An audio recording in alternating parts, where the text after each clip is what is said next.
Assalamualaikum warahmatullahi wabarakatuh. Bismillahirrahmanirrahim. Warahmanul kudus. Ba'insul muqtadiru. Rabbi shrahli sodri. Wa yasirli amri. Wahlul 'uqdatam min lisani yafqahu qawli.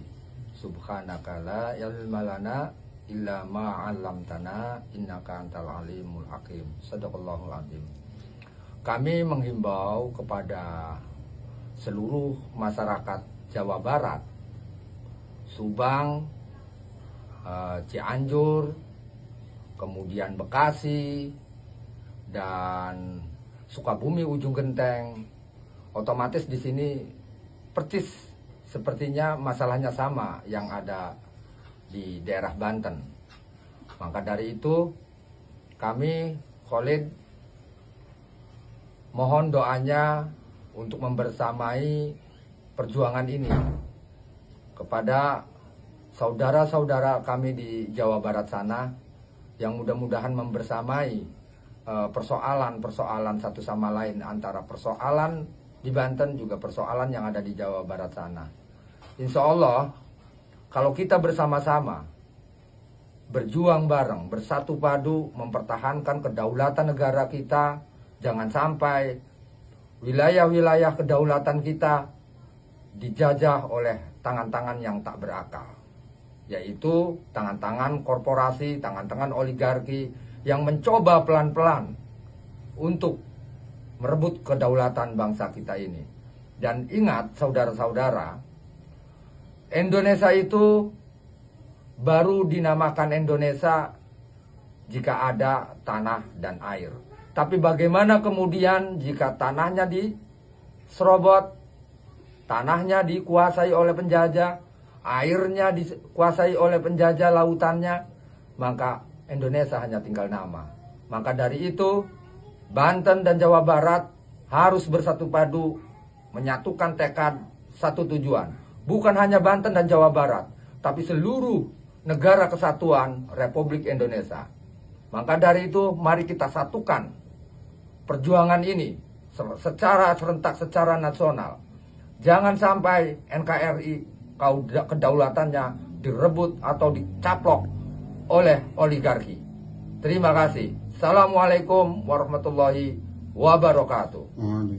Sesuatu itu kalau diselesaikan dengan tabayun itu lebih enak daripada pertentangan, istilah orang Jawa gitu. Tapi ketika dalam tabayun, dalam klarifikasi, misalnya Mas Khosinuddin ketemu dengan pihak PIK, perwakilan PIK untuk menyampaikan dalam rangka membela warga tadi yang tergusur. Nah, kalau misalnya ada bagian dari apa yang disampaikan Bang Khosinuddin ketika melakukan advokasi kepada masyarakat, nah saya hadir, walaupun saya bukan orang PIK, sebagai teman, sebagai seorang sahabat, monggo datanya, di mana lokasinya, di mana alamannya, kita selesaikan, mana suratnya, mana ahli warisnya. Kalau saya sih seperti itu, karena saya memang semuanya dilakukan dengan tabayun. Nah, kan ya ayyuhalladzina amanu in ja'akum fasikum binaba'in fatabayyan. Wahai orang beriman, jika datang kabar dari orang-orang fasik maka tabayun. Tabayun itu kepada orang yang mengalami, melihat dan merasakan langsung. Nah, ketika ada kabar ya sungai diuruk, ya kemudian tanahnya dirampas, saya memang tabayun, tapi tabayunnya bukan ke PIK 2, Mas. Saya tabayunnya ke orang yang menjadi korban langsung dan dijawab mereka benar terjadi itu. Nah, setelah itu terjadi, saya tidak perlu datang ke PIK 2 apakah benar Anda melakukan ini, pasti menolak, pasti membantah. Tidak ada maling itu ngaku. Aduan saja telepon saya nggak mau, apalagi sama beliau. Aduan telepon saya, nggak mau saya. Dan pengadilan saja. Bismillahirrahmanirrahim. Saya awali dari hasil mitigasi lapangan kami dari tim advokasi melawan oligarki rakus perampas tanah rakyat. Sekira 4 hari yang lalu, hari Sabtu, di Desa Muncung, Kecamatan Kronjo, Kabupaten Tangerang. Di sana ada tanah yang tiba-tiba diuruk dan kemudian terpaksa harus menerima ganti rugi 50.000 per meter. Dan sampai sekarang baru separuh dibayar. Uruknya di kapan, Mas, itu?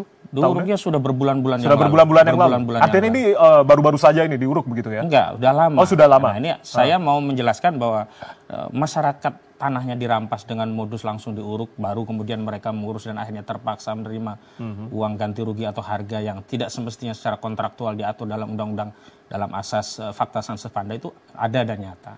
Yang kedua, saya juga saksikan langsung Sungai Kalimalang di Kronjo ya, bukan Kalimalang Bekasi yang buatannya. Ini Kalimalang yang alamiah. Itu juga diuruk 3 km yang menyebabkan meluap.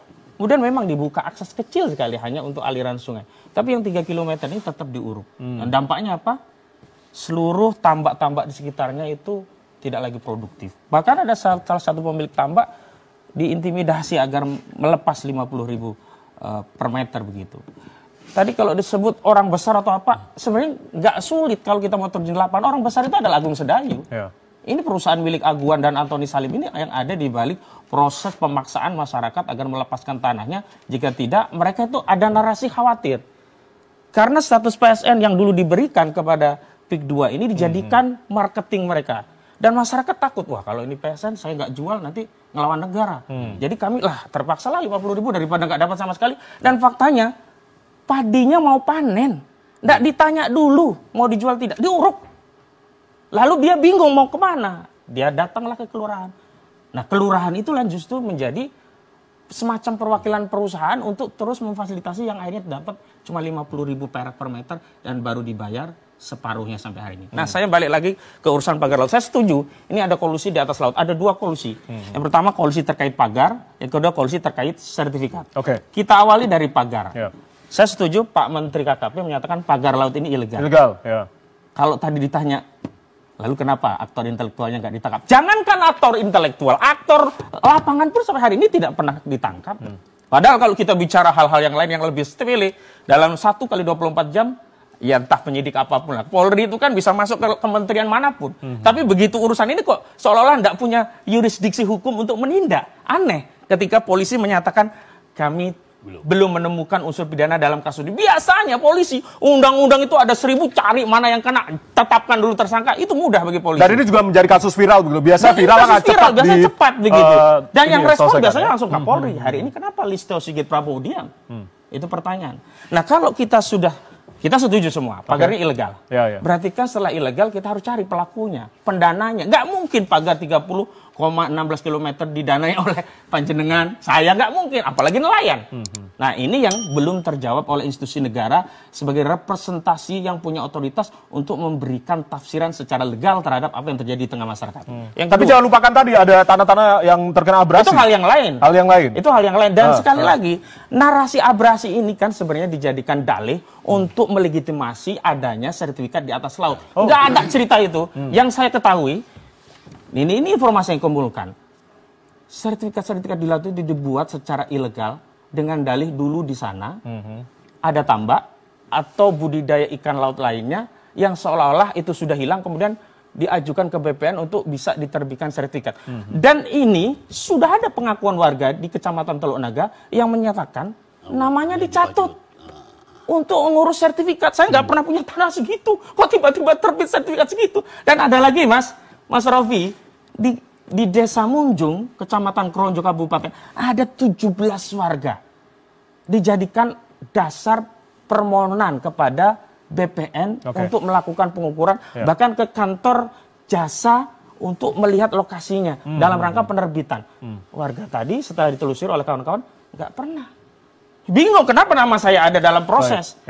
Sekarang kelurahan, pihak desa membantah. Tapi surat itu sudah beredar. Dan kami akan menjadikan ini bagian temuan lebih lanjut untuk membantu. Karena begini, saya juga heran kenapa institusi Polri hari ini tidak mengambil tindakan. Karena kalau kita bicara tipikor, betul kata Pak Susno itu bukan hanya Kejaksaan Agung, bukan hanya KPK. Institusi Polri juga berwenang begitu. Nah yang aneh hari ini justru yang sudah melakukan penyelidikan adalah Kejaksaan Agung RI melalui tindak pidana khusus tipikor, sudah memanggil. Tapi pemanggilannya tidak langsung pemeriksaan kepala desa Kot, baru sebatas permintaan dokumen berkaitan dengan sertifikat-sertifikat yang ada di laut. Pertanyaan berikutnya, saya khawatir kasus ini akan dilokalisir hanya di desa Kohot. Yang kedua, Kades Arsi ini mau ditumbalkan, seolah-olah sudah ada kasus, ini pelakunya selesai. Padahal dari kajian hukum kami, mitigasi lapangan kami, yang kami juga jadikan materi muatan gugatan kami di pengadilan, itu beberapa desa di sejumlah kecamatan sampai 9 kecamatan yang ada pagar lautnya di atasnya itu juga ada sertifikatnya. Kenapa hanya di Kohot? Dan pertanyaan yang kritis kita, Sudahlah, kita nggak bicara dulu riwayatnya zaman Nabi Musa atau Nabi apa itu dulu daratan atau apa. Singkatnya? Secara faktual hari ini semua sertifikat itu ada di laut. Oke, semua sertifikat ada di laut. Semestinya semuanya demi hukum dibatalkan. Kenapa hanya 50 yang dibatalkan dari 263? Bagaimana yang 17 SHM-nya? Nah, ini sebenarnya begini. Tapi menarik. Ya, sampai hari ini saya pikir saya perlu untuk memberikan nilai minus ya kepada aparat penegak hukum kita. Karena tadi narasinya jangankan aktor intelektual, aktor lapangan pun satu biji pun belum ditangkap hari ini. Padahal kita di lapangan sudah tahu siapa pelakunya. Saya sudah sebutkan ada Mandor Mehmet ya yang melakukan di lapangan, atau ada juga Gojali alias Angcun yang punya proyeknya. Ada Ali Hanafiah Lijaya orangnya Aguan yang membiayai proyek itu. Tapi nama-nama ini tidak pernah ditelusuri. Oh, jadi beberapa klaster-klaster termasuk juga tingkatan paling bawah mandor itu tadi ya? Iya, mandor. Dan kepala desa juga? Kepala desa yang mengarahkan di lapangan itu sudah pasti. Tapi memang saya membaca ada desain besar untuk menyelamatkan. Baru memilih dan menetapkan mau mana yang dikorbankan jadi tumbal untuk prestasi penegak hukum, disampaikan pada masyarakat seolah-olah ada proses begitu, dan mana yang mau diselamatkan. Tapi saya masuk kepada proses penegakan hukumnya ya. Nah, kalau kita bicara sertifikat di laut, diterbitkan dan sudah jelas dibatalkan, berarti jelas sertifikat ini ilegal. Dan sertifikat ilegal itu sudah pasti terjadi dua tindakan setidaknya kalau kita tipikor Undang-Undang Nomor 31 Tahun 1999. Pertama, penyalahgunaan wewenang, atau yang kedua perbuatan melawan hukum. Jadi patut juga terjadi penyalahgunaan kewenangan atau perbuatan melawan hukum yang menguntungkan diri sendiri, orang lain atau korporasi yang merugikan keuangan negara. Kerugian keuangan negara di mana? Ya aset negara diperjualbelikan, itu rugi negara. Siapa yang diuntungkan? Yang diuntungkan adalah korporasi yang menikmati SHGB yang sudah diakui oleh Pantai Indah Kapuk, oleh Agung Sedang yang sebelumnya nggak mau dikait-kaitkan mereka. Akhirnya ngaku sekarang, itu milik mereka. Mereka kemudian berdalih, sudah bayar pajak. Loh, bayar pajak ke negara itu tidak menghilangkan unsur pidana terhadap penerbitan sertifikat yang ilegal. Harus dicek. Nah, dalam prosesnya tadi, ada orang yang dicatut, ada informasi yang ditipu masyarakat terkait informasi itu. Berarti paling enggak ini penyidik bisa masuk ini Polri 263 dan 266 KUHP. Pertama tentang pemalsuan dokumen 263, yang kedua memasukkan keterangan palsu dalam akta otentik 266 KUHP. Ini juga sudah masuk, atau setidaknya 378 ada proses penipuan terhadap masyarakat yang sebenarnya dia tidak terlibat dalam proses pembentukan sertifikat, tetapi kenapa tiba-tiba muncul namanya begitu. Dan kalau kita mau urutin banyak yang kena. Aparat desa kena, di BPN kena, di BPN dari yang tukang ukur. Nah, ini kan lucu. Dari tingkatan paling bawah, artinya tingkat kabupaten. Kalau kita cek ya kronologisnya, ini kan 2021 diproses 2023, kemudian terbit sertifikat. Kan otomatis sebelum terbit kan ngukur. Masa di laut bisa diukur? Kalaulah dalihnya sebelumnya ini abrasi ya, tetap saja nggak bisa diukur kan? Nggak mungkin terbuat, sudah pasti. Itu ada proses untuk melakukan tindakan bahwa ini tanah sudah musnah. Nah, kalau ada abrasi dijadikan dalih, sekarang pertanyaannya, teliti saja warga tadi, apakah benar